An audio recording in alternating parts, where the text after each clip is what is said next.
All right. So a right angle, what does it mean to be a right angle?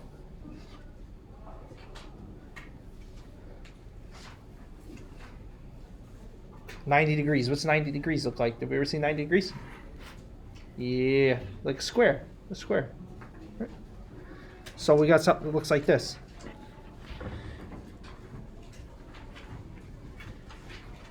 And how do we denote something is a right angle or a square? Do we remember? It's literally a square in the corner. Okay? An obtuse angle would be more than 90 degrees. So now that we've drawn 90 degrees on our page, obviously if we go more than 90, it would look something like this. This is what we call obtuse.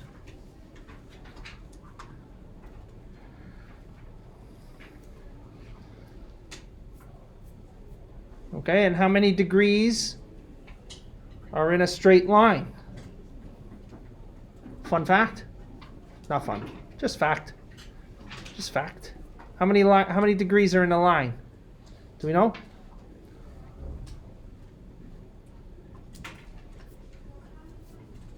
Oh my goodness. Bradley. 180. You ever watch darts? Does anybody watch darts? You guys get cultured. Darts is cool. I think it'd be cool to have a dart club here. Except some of the kids might throw darts at one another and then be in trouble. That's probably why we don't have one. And then a reflex angle. What's that look like? Opal? It's like any angle, but the other side. So it's between 180 and 360. So 360 would be a full revolution, right? Which means, okay, so here's what we've got. I'll draw this. Here's our starting point. Okay? And then in addition to that, here's where 180 would be. If I continued this out, here's 180. Would everybody agree? That's our straight line. A reflex angle measures this way. It's greater than 180 but less than 360. So anything from here to here to here, whatever you want. Okay? And what it's going to do is we're going to measure from like 0 or 360, and we're going to measure all the way around to there. That's a reflex angle. Okay, that one in particular, maybe 225. Maybe that one. If I had to take a guess, just based on what I sketched there. Okay, does anybody have any questions with any of those? The terminology comes into play when we start talking about like the following obtuse triangle, the following acute triangle, the right angle triangle. They start to come into play, the terminology. Okay, you have to be able to interpret that, and because each of them have different ways of solving, if you will. Okay? Does that make sense? So, supplementary angles add to 180, okay? And complementary angles add to 90. Okay, so for this one, what we'll do is we'll draw ourselves a little 90 degree. Okay, and complementary just tells us, okay, well, if I had something like 40 degrees here, what must this other half be in here?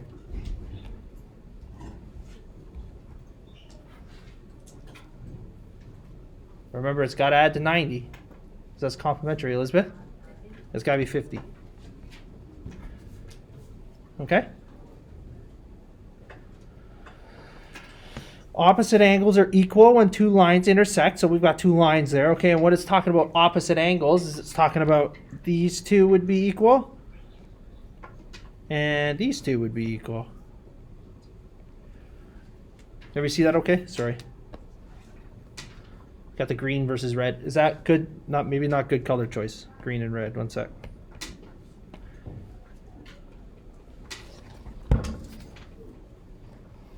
All right.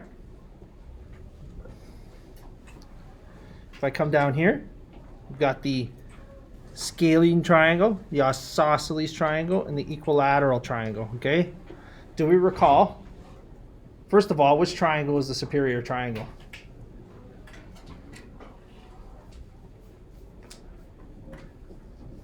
not a serious question. It's a joke. It's just a joke. Cole said. I saw sleeves. Isosceles. Why? It's got. Because having two equal sides strikes a nice balance, and it makes the triangle taller, which is always better. I think. That was a very technical answer. I was just gonna say it's got the coolest name. Okay, so no equal sides. There's nothing to be drawn there. Obviously, if all the sides are different, then all the angles are different. Okay. If we have two equal sides, then we're gonna have two equal angles. So, do you remember how we denote if something's equal on a triangle? Yes, Greer? Little dashes, or we call them like hash marks if you watch hockey, right? Hash marks. Sometimes you'll have double hash, like that's a hash mark, I suppose. But if you just wanted to denote simple, that's just, they're the same. Okay. And then down here, good opportunity to talk about these guys. I like this. We call these, here, I won't draw that. We ever seen that symbol before?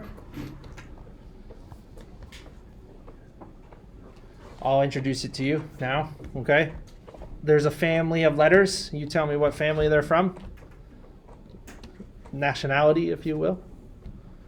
There's alpha, beta, gamma, delta. Ooh, you've seen delta before. There's, what else we got? Whoa, epsilon. You don't have to write these, I'm just having fun. Epsilon. Oh, you know who else in this family? Sigma. And there's the classic lambda. And what's this one's name? This is psi, if I'm not mistaken. Yes. They're Greek. Yes, they're Greek. They're Greek letters. Are they meant to be scary? No.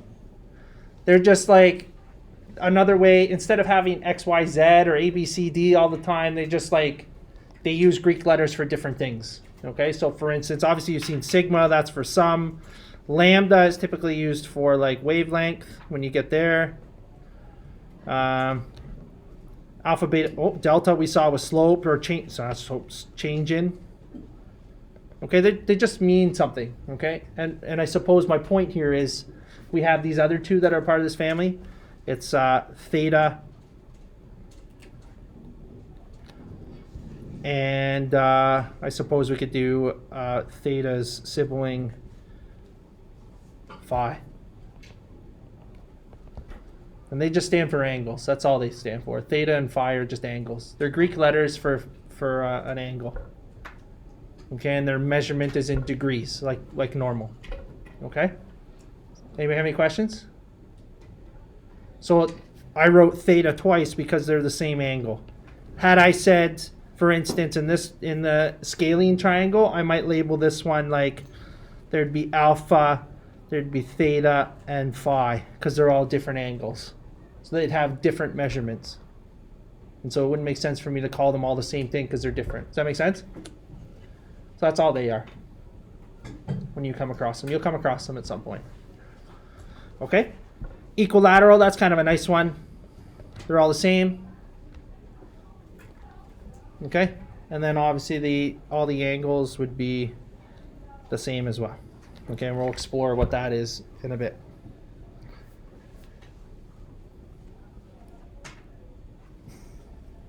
Okay? And so much like I was alluding to before, we have acute triangles, which are made up of acute angles. We have a right angle triangle, which has one right angle. And then we have an obtuse angle, which has one obtuse angle, which would be down here in this area here. Okay? So each of them have their own, particularly right angle versus acute and obtuse. We're going to have different ways to solve those triangles, which you'll do in grade 10.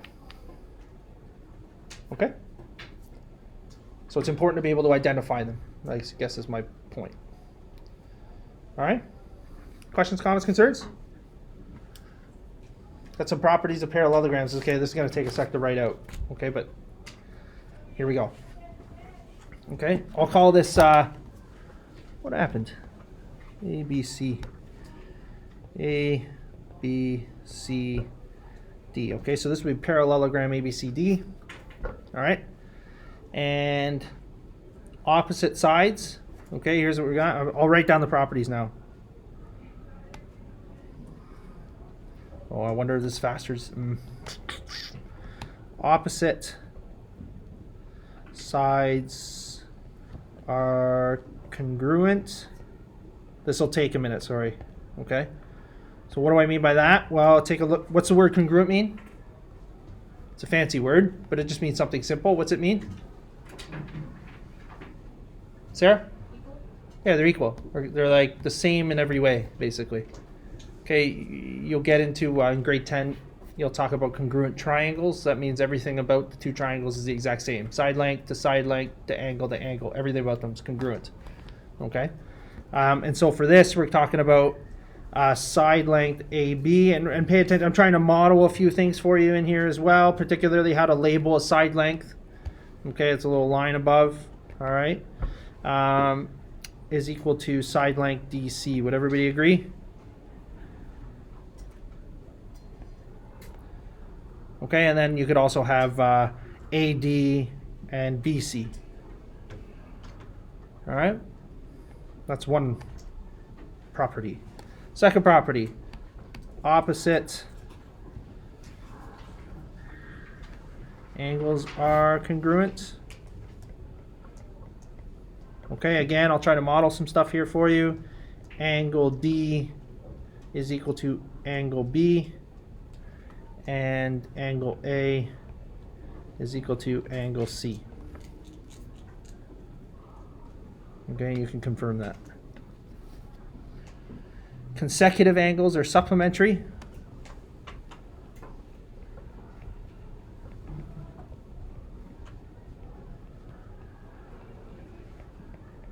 Okay, and that might require you to go back up and just take a look at your definition of supplementary. Okay, it means that when I add the two angles together, they equal 180 degrees. Okay, so that means if I could pick two angles that would equal 180 degrees, it would be angle A plus angle D has to equal 180 degrees. Sorry. Yeah, a little squishy.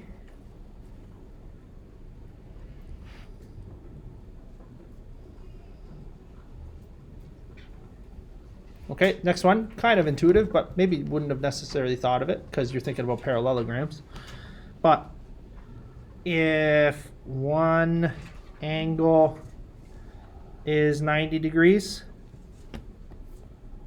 they're all, what's that mean?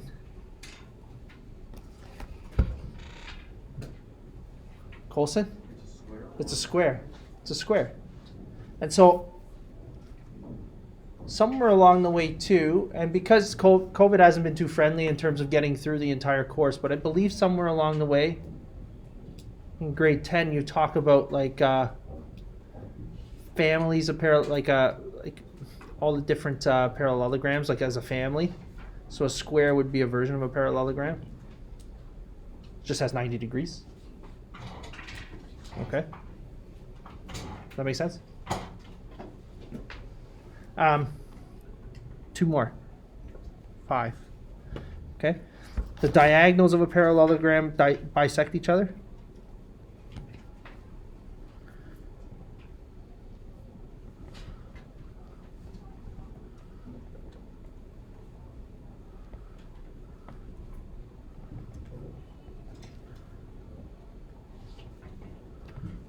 Okay. And the last one.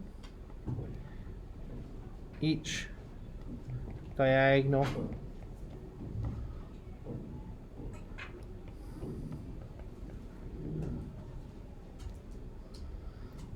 I got 2 R's in there. There's only one R in parallelogram. My bad. Good thing it's math, not spelling.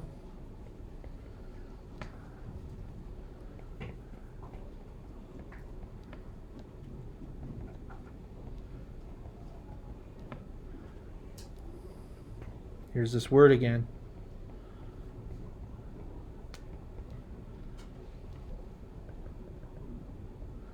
Okay, what's that mean? Well, I'll let everybody get caught up and then I'll do it.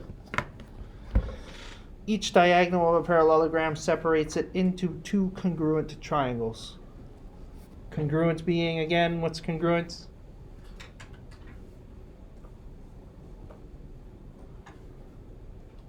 Still copying.